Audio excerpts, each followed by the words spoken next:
बोलायचं आहे? बोलायचं तू घाट चालताना बोलणार का?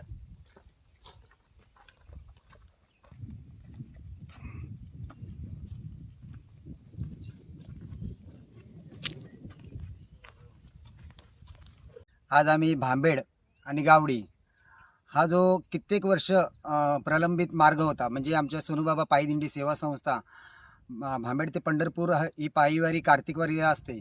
आणि गेल्या वारीला आमदार किरण भैया सामंत हे ज्या वेळेला दिंडी प्रस्थान होते त्यावेळेला इथे समाधीच्या इथे आले होते आणि त्याने जो शब्द दिला होता, पुढच्या वर्षी जो मार्ग आहे आपला भांबेड ते गावडी घाट हा कित्येक वर्ष खडतर प्रवासाचा मार्ग आहे.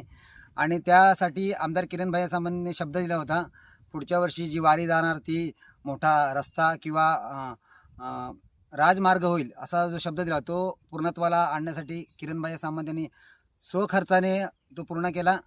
आणि त्यासाठी पूर्तता स्वप्नाची पूर्तता खऱ्या अर्थाने माननीय आमदार भैया सामंत यांनी कोल्हापूर हद्दीपर्यंत हा रस्ता करून मातीकाम करून आम्हाला जाण्याची पायवाट केली आहे. परंतु भविष्यात आपल्याला जर ह्या भागाचा विकास करायचा असेल, रत्नागिरी आणि कोल्हापूर हे 2 जिल्हे जोडण्याचं मोठं काम या भविष्यात ह्या रस्त्यांनी होणार आहे. याचा बाजूचे 2 आंबा घाट आणि अनुस्कुरा घाट यांचा विचार करता हा लांजा तालुक्यासाठी खूप जवळचा मार्ग होणार आहे. 2 पर्यायी घाटमार्गांना हा पर्याय म्हणून होऊ शकतो माऊली घाट. आणि त्या मार्गाचं अंतर भविष्यात जर पूर्ण झाल्यानंतर 25 ते 30 किलोमीटरनी हे अंतर कोल्हापूरपर्यंत, लांजा ते कोल्हापूर हे अंतर 25 ते 30 किलोमीटरनी कमी होणार आहे. आणि याचा कृष्णारी माऊली घाटाचं काम चालू झालं आणि त्या घाटाच्या खोदकामासाठी जी पोकलंड आली, त्या पोकलंडवरती ऑपरेटर असलेला आमचा आदित्य वर्मा हा यूपीतून खरा आहे, यूपीच्या जिल्हा गोडामधून आहे. परंतु इथे आल्यानंतर आमची तळमळ आणि जे पायीवारकऱ्यांसाठीची सेवा हे त्याने गृहीत धरून त्याने इतका रामाचा दूत जसा हनुमान तसा आमच्यासाठी हा येता हनुमान म्हणून प्रगटला. आणि कोणताही त्रास त्याची कठीणाई काही मनात न घेता अगदी जेवणानंतर दुसऱ्या मिनिटाला तो जाऊन मशीनवर बसायचा, कारण मला हा घाट त्याच्या टार्गेटमध्ये त्याला पूर्ण करायचा होता. पावसाळ्यापूर्वी पूर्ण करणं हा महत्त्वाचा होता. आणि त्या पद्धतीनं त्याच्या जिद्दीला आणि त्याच्या साहसाला जे काय त्याचं गुण वर्णनासारखा काय शब्द नाही आमच्याकडे, परंतु याच्यामुळे हा पूर्णत्वास गेला. त्याबद्दल आम्ही संस्थेच्या वतीने त्याचा छोटासा सत्कार देखील छोटेखानी केला.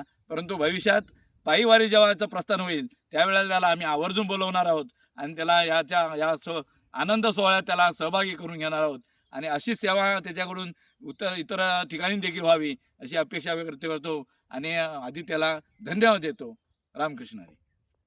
ओके. परंतु गेल्या 32 वर्षाच्या या सगळ्या अखंड प्रवासानंतर गेल्या वर्षी जी पायीवारीची प्रस्थान झालं त्यावेळेस मान्य आमदारांना आम्ही आमंत्रित केलं होतं आणि त्यांच्याकडे आमची ही कैफियत मांडली.